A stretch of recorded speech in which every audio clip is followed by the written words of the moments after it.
Continuando, a tragédia do cotidiano se apresenta nas mil faces da violência que se mescla ao comportamento geral, muitas vezes disfarçando-se até em formas de submissão rebelde e humildade humilhante que descarregam suas frustrações adquiridas ao lado dos mais fortes no dorso desprotegido dos mais fracos.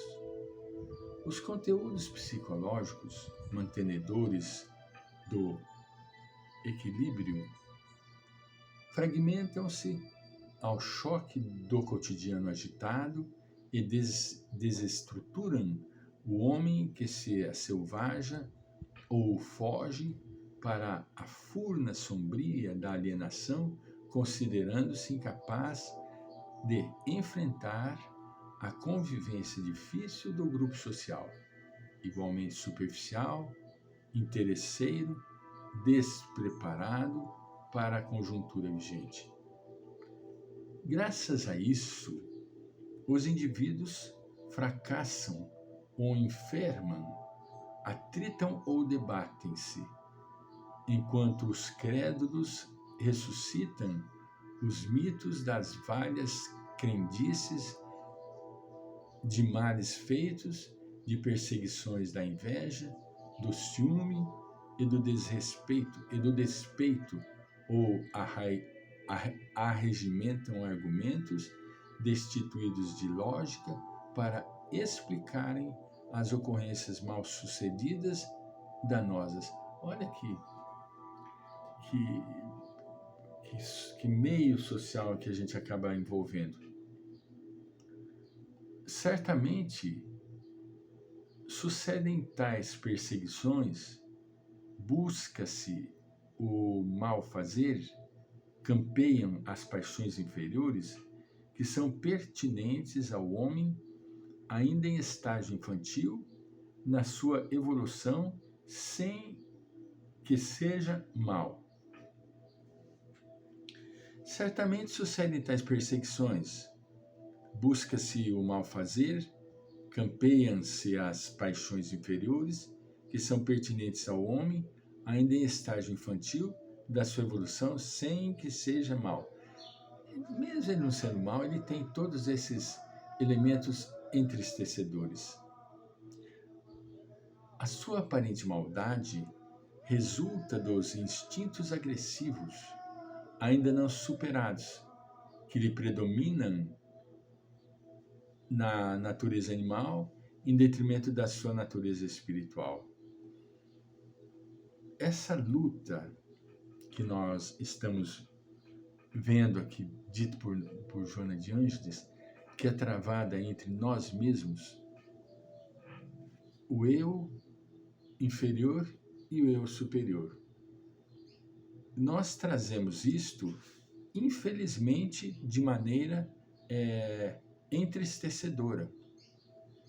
Nós não conseguimos ter controle sobre tudo isso. Nós não conseguimos. Por que nós não conseguimos? Porque falta-nos o que é mais importante, que é o autoconhecimento. Então, esse conflito que existe interiormente do eu espiritual e do eu material gera os distúrbios, gera as tomadas conflituosas das energias, as nevroses, eu diria, as convulsões. O indivíduo cria uma convulsão energética. De tão mal administrada a energia, ele cria uma convulsão. E essa convulsão, por sua vez, gera patologias físicas, psíquicas e emocionais. Para tanto, é fundamental que o indivíduo tenha uma urgência e uma emergência do autoconhecimento. Francisco, você fala tanto do autoconhecimento, tudo tem que ter autoconhecimento, tudo.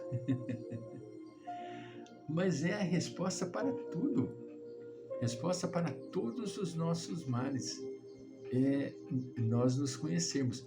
Quando verdadeiramente nós nos conhecermos, nós vamos eliminar todos esses conflitos. Por quê? Porque nós sabemos como agir.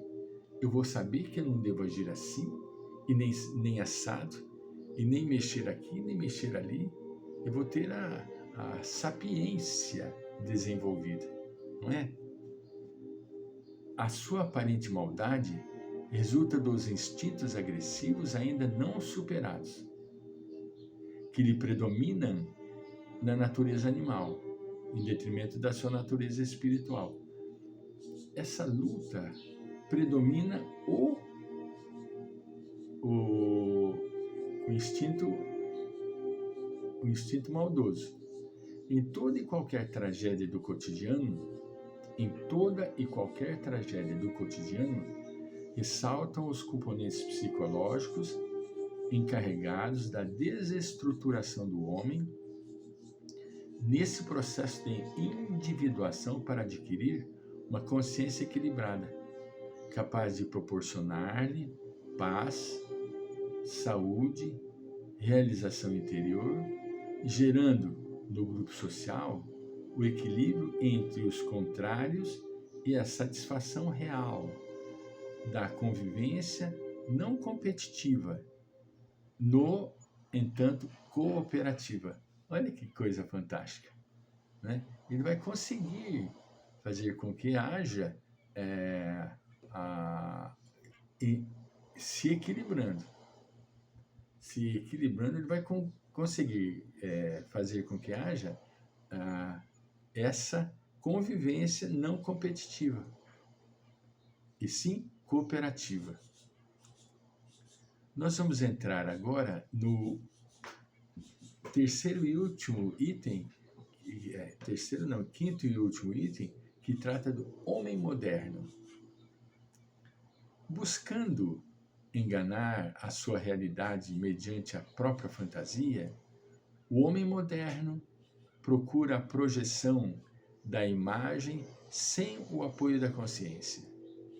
Evita a reflexão esclarecedora que pode desalgemar dos problemas e permanece em contínuas tentativas de negar-se, mascarando a sua individualidade. Olha aqui, que dozinha.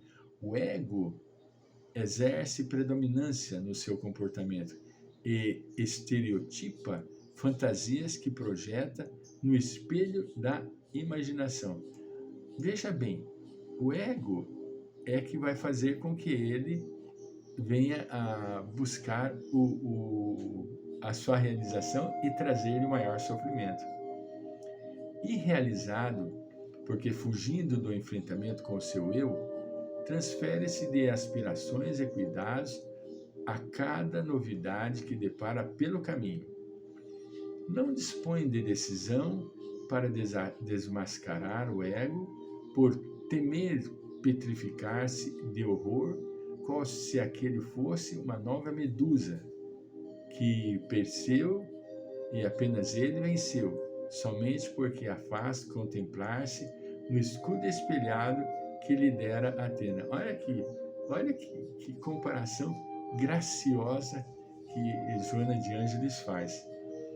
Essa é uma história mitológica muito interessante.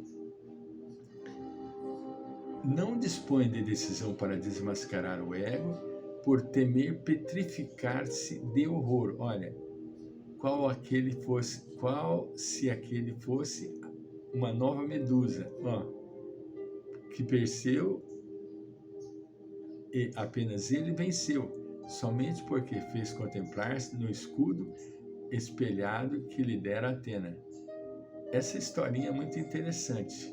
Se vocês lembram, a Medusa fica petrificada porque Atena lhe deu um escudo espelhado. E quando a Medusa se viu no escudo espelhado, ela petrificou. A mesma coisa acontece com o ser que ainda não se encontra desperto. Obviamente, esse espelho representa a consciência lúcida, que descobre e separa objetivamente o que é real daquilo que apenas é irreal.